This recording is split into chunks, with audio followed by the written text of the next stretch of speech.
citizens of the world. We are anonymous.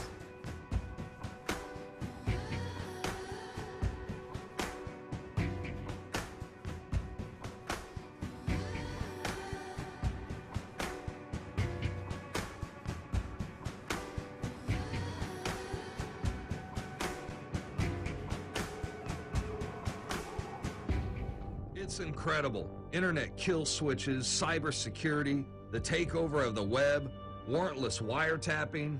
This is America 10 years after 9/11, and it has nothing to do with keeping us safe. Well, we are living in a world, folks, where so often science fiction is becoming science fact. She has the stones with her. Mondo All we have to do is send someone to get the stones. Excellent.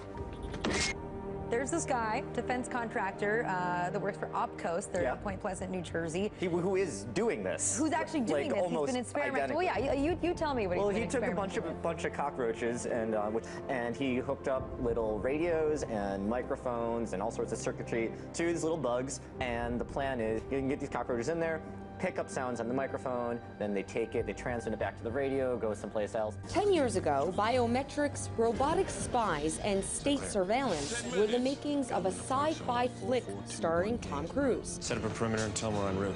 Today, many scenes from the Hollywood blockbuster Minority Report have arguably become an American reality, with life ominously imitating art. You're walking down the street, and the camera that takes a picture of you is able to compare it through facial mapping, is able to compare it to your driver's license photo or some other photo, maybe a mugshot, maybe a surveillance photo, and say, all right, Marina was on the corner of 42nd and 8th at 3 o'clock last Saturday. It almost looks like a scene from the science fiction movie Minority Report. A New Jersey city is going to start marking people with a red light before they might commit a crime. The police chief in East Orange is embracing it as the latest pre-crime law enforcement technique. The directed red lights will be attached to existing surveillance cameras and can shoot a light beam a full city block away. Every patrol car gets a live feed from all the city's surveillance cameras. Sitting uncomfortably? Good. Feeling hot flashes across your face? Great. Involuntary facial movements? Nice. Let's begin. Some people can beat the old-fashioned polygraph test, so the lie detector's getting a makeover. No more wiring up suspects to complicated equipment, just 2 cameras hidden from view. One watching for odd facial tics, the second camera a thermal one searching for signs of someone getting hot under the collar. Scientists hoping to put it to work in the next couple of years. So this is straight out of Minority Report. The government is now testing something known as future attribute screening technology. It's basically a piece of technology that would monitor every single aspect of your body to decide whether or not you could possibly commit a crime in the future. So understand what's happening. FAST stands for Future Attribute Screening Technology. Future attributes, not the attributes you have now, the attributes you're gonna have and will be punished for later. It will monitor, among other things, body movements, voice pitch changes. It'll also look at eye movements, body heat changes, and breathing patterns. And they're gonna use all this information to try to predict whether or not you're gonna commit a crime in the future, okay? So watch out how you move your eyes, and if you're breathing too hard, it might cause you a problem. Look, we're not kidding around, okay? And this sounds like something that can't happen, but it can. It's incredibly real. But some critics say this is nothing more than the watchful eye of Big Brother keeping track of your every moment.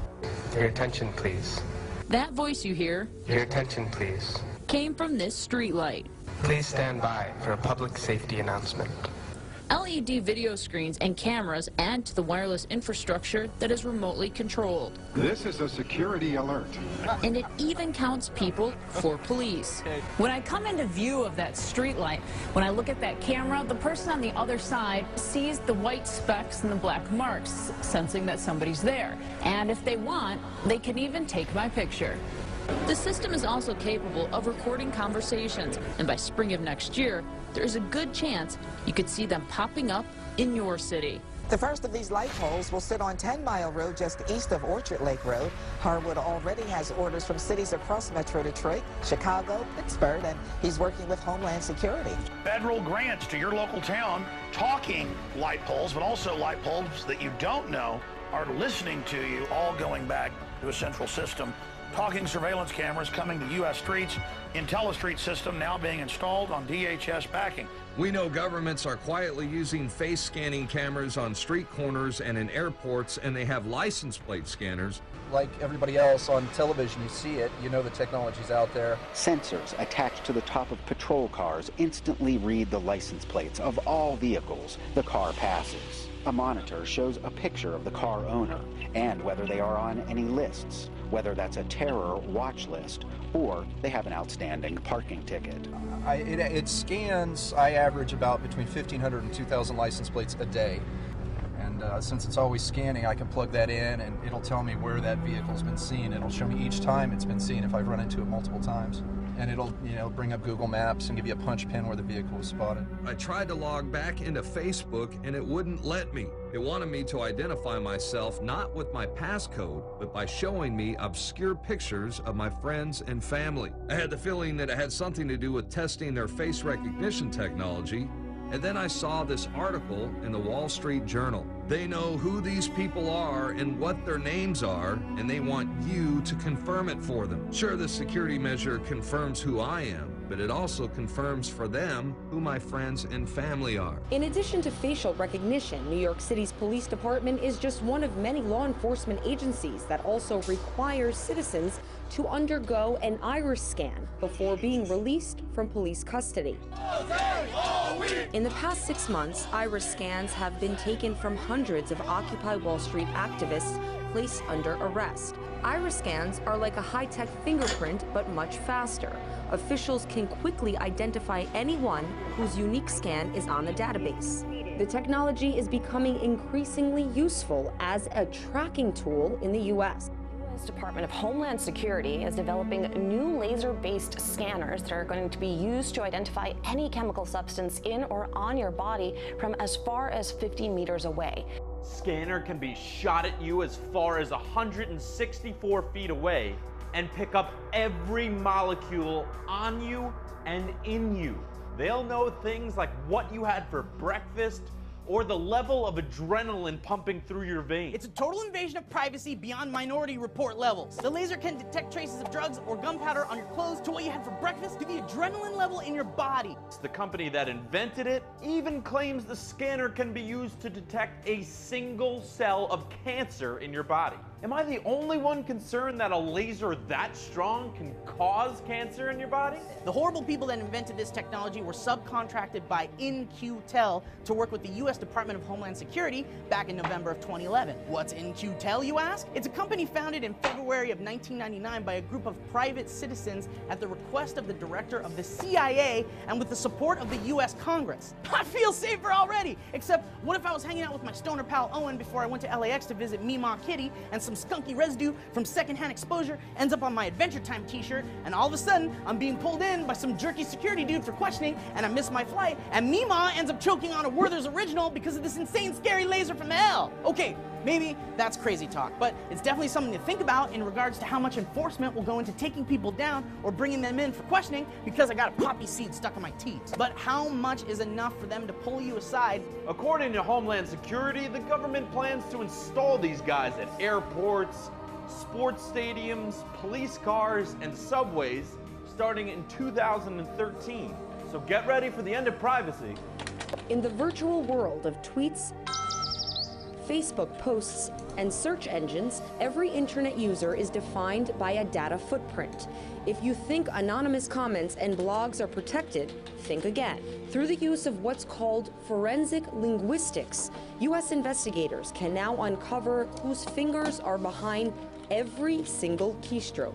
If I have a large enough sample of your writing and your posting, I can take it and compare it. I can input it into a database and send that database a bot out using that information, finding every other post you ever did. The digital data trail of every American will soon be connected to a massive building in Utah. A $2 billion data center is reportedly being constructed for the U.S. National Security Agency. The complex will allegedly be able to collect, analyze, and store all forms of personal communication, including online purchases, cell calls, Google searches, and yes, private messages. They're actually looking at de-encrypting all of the data that comes out. So, for example, when you use Gmail, all your emails are encrypted by default. Google has given you this service and has allowed you to say, my communications are protected. Now, the NSA Center is designed around building systems that will de-encrypt that data and remove any protection that you can put onto it. Earlier this month,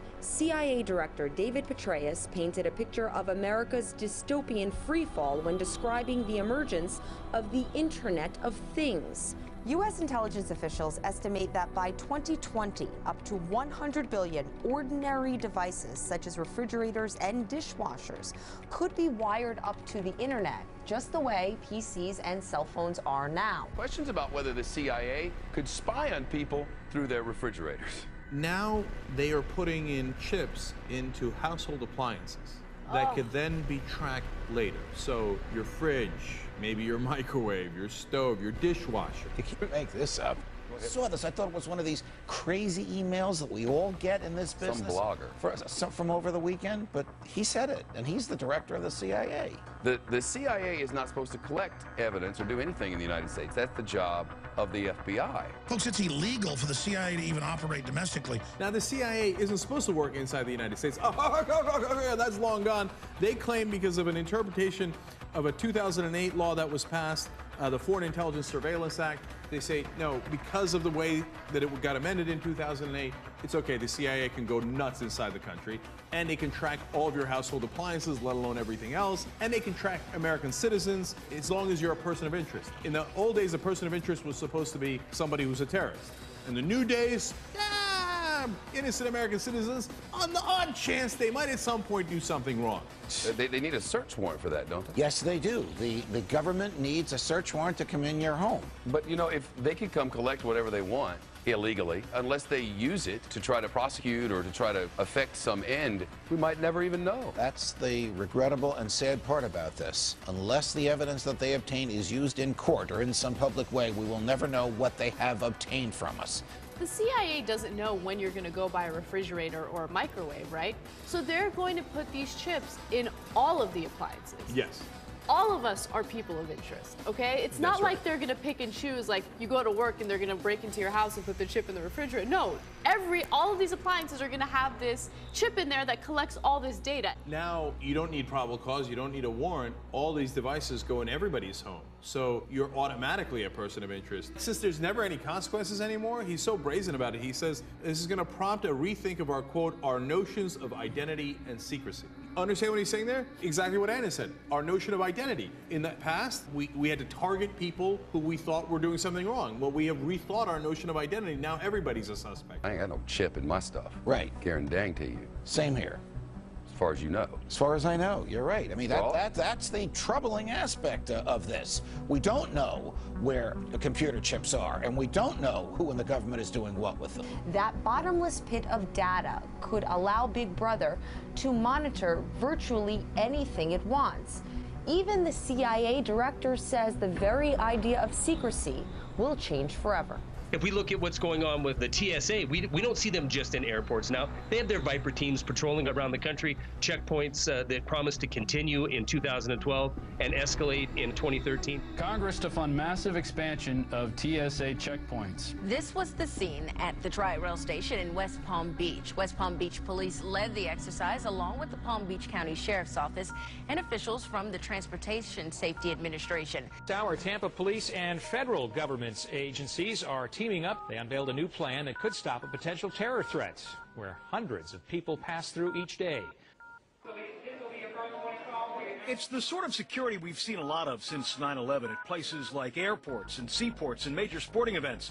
Now, here at the bus station. It's all part of what Homeland Security calls Viper. In this team effort between TSA, ICE, CBP, and TPD. For those of you who plan on avoiding the TSA by staying away from airports, I'm afraid you're in for a rude awakening, because the TSA has actually expanded its Viper program, which is already active in airports, bus terminals, and subway stations, but now it also includes roadside inspections of commercial vehicles on the roads and highways across America. Yeah, Vicki, you know, this was a massive operation, really bringing all federal, state, and local agencies together to not only do random searches, but also create an army of agents on wheels.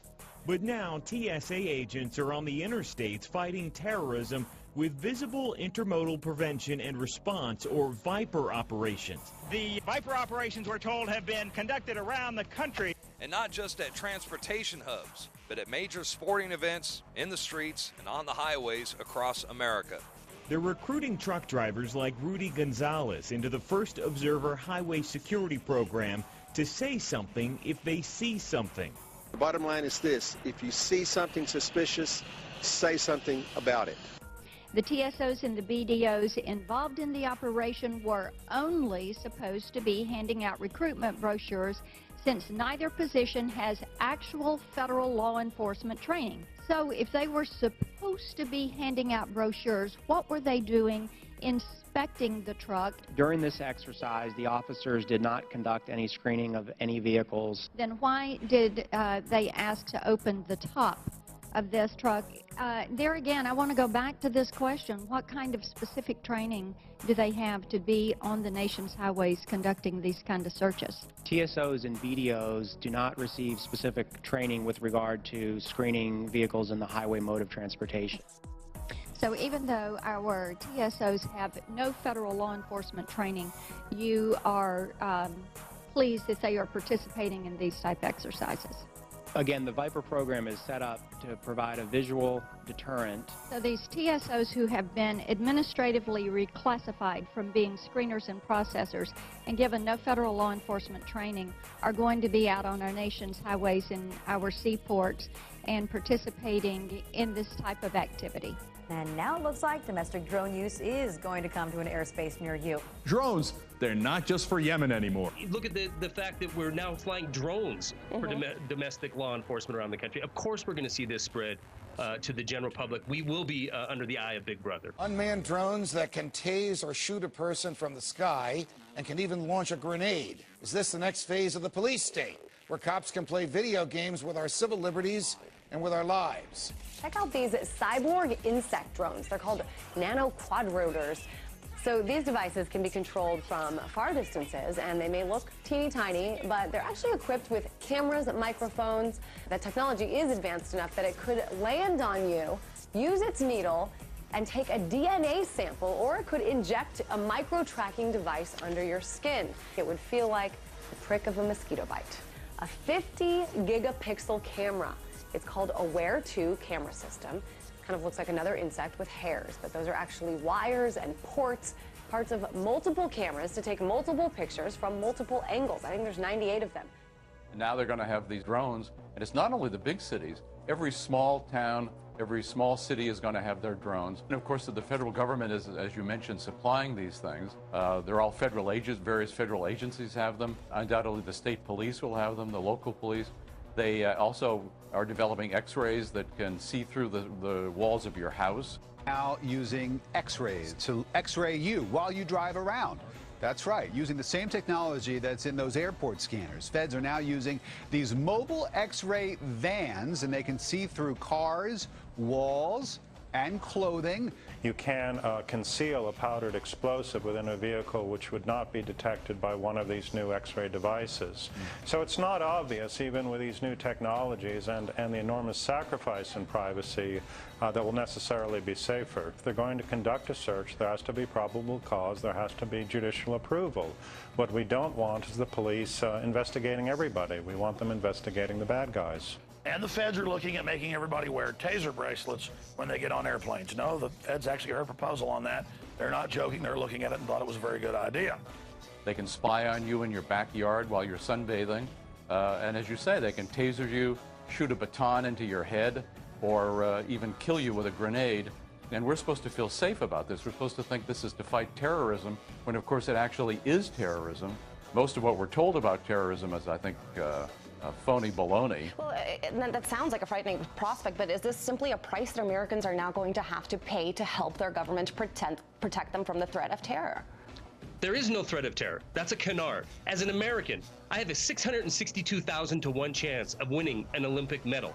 If I take a bath tonight, I have a 685,000 to 1 chance of drowning in that bathtub. If I walk outside after this interview, I have a 2.3 million chance of being struck dead by lightning. On an average year on this planet, my chances are 3.2 million to 1 that I'm going to be killed by a terrorist. So what we see building out of 9/11, the Patriot Act, and ending recently with National Defense Authorization Act 2012, and every other piece of so-called legislation that's protecting the people, is the enriching of the financial super elite in the security industrial complex. We see a perpetuation of the finocracy, where financial interests write legislation that govern this country. All this talk of fearing Ahmadinejad out of every closet or coming out from underneath everybody's bed is nothing more than a fear tactic so we can enrich a very few people on this planet. Look, do you want somebody with a bomb walking into a football stadium or an airport? Yeah, that's their reasoning for everything. That's their reasoning for taking all of our civil liberties away. I'm not buying it, okay? They fearmonger, they use fear as a way to sell this bullshit. This is thought police.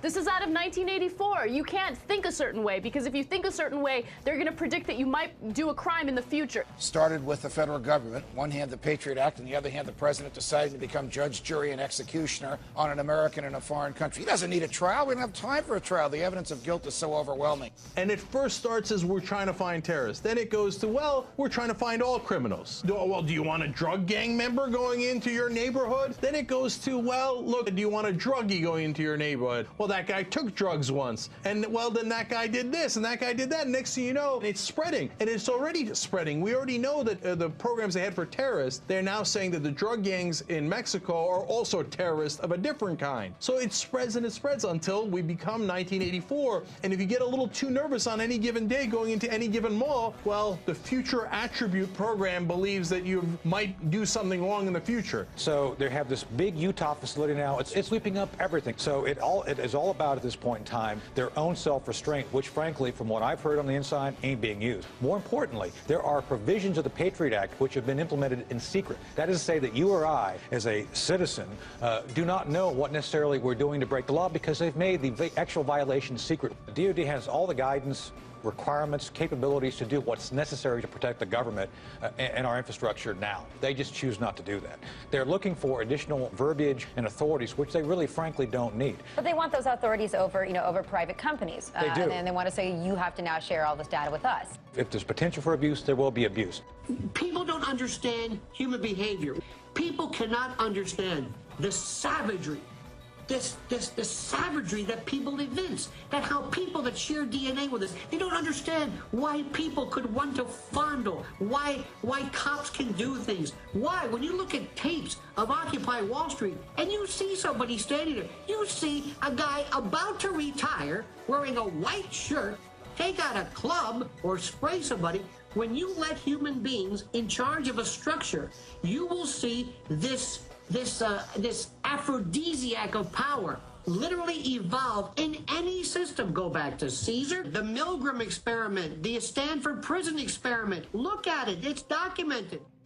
We've seen since 9/11, the introduction of the Patriot Act, and nonstop legislation since then, one liberty-eroding piece of legislation or one liberty-destroying piece of apparatus after another come to bear in society, to the point where we're just kind of becoming used to it. But we need to understand that with every day that passes, every other next piece of legislation that comes down the road, every piece of equipment that gets installed that we have to subject ourselves to, we are becoming more and more a Stasi-style police state. But to see it spread from so-called security in the airport to the everyday life in the streets, of course this is going to happen. The devices are getting smaller and smaller every single day. And I wouldn't even say it's going to be a possibility. Like, it's going to happen, and it will be used. Shouldn't really be that much of a surprise. Yep, until it, creeps into your apartment and records all your conversations there. Thank God, though, because we didn't have enough of a police state. Best to try to figure out crimes before they happen and punish people for it. What can we do about this? First, you've got to get mad. We also have to focus on the vast network of industries that are making so much money off these drones and all the rest of the police, you know, the tanks that local cops have and so forth. All of your money being used to enslave you, while private companies that produce all this equipment, the naked body scanners, make the money. They take your tax money, private groups profit, while they turn you into a total prisoner. Absolutely, we should be concerned. And of course, we're going to hear that argument from the mainstream and from the businesses that stand to reap an amazing windfall from the sale of these kind of devices, that, you know, it's better for the safety of the people of this country, it's better for the safety of the people of the world. And really, if you don't have anything to hide, then you won't mind subjecting yourself to this humiliation on steroids. We have to educate ourselves. We have to understand what our freedoms are, who our enemies are, and it's not some guy in Yemen. The enemy is in Washington, D.C., and in every other capital, state capital, local government office building. That's where the enemy is. Those are the people who want to take away our freedom, are taking away our freedoms. I also think part of defending our country is about defending our way of life, our Constitution, and our freedom. And if we decide to start giving those things away, I think we're already on a path to losing the battle. We've warned them. They still can't believe it because they've already bought into the lie. And that's what's so dangerous. They can't believe it's happening because deep down they're scared. They feel powerless when they really have power. So they play a mind trick of, well, this isn't really happening. Folks, there's no room for denial. Even your own instincts out there, everybody's freaked out. Your own good old boy guts, your own sixth sense is telling you, Mayday, Mayday, Mayday. One day, somebody's going to have to make a stand. One day, somebody's going to have to say enough. We have accepted the notion that we should be treated like cattle. Make us safe, make us secure, put us in the barbed wire. It's time for the American people to stand up, shrug off the shackles of our government. So I think we should all rise up and we should stop this administration from what they're doing because they're destroying this country. I want my country back. I want it back right now. I'm sick of it. I'm sick of all of it. Get mad and get focused and say, you're a bunch of terrorists that have hijacked this country. Well, I want freedom. We're going to take this country back. We are no longer that generation that doesn't care. We are no longer that generation that's prepared to sit back and take whatever they give us. We are now the generation that will stand with everyone who's fighting back. We hope you'll show solidarity with us and send a strong message to this government that they can't throw their cuts at us. We're going to stand up and we're going to fight back.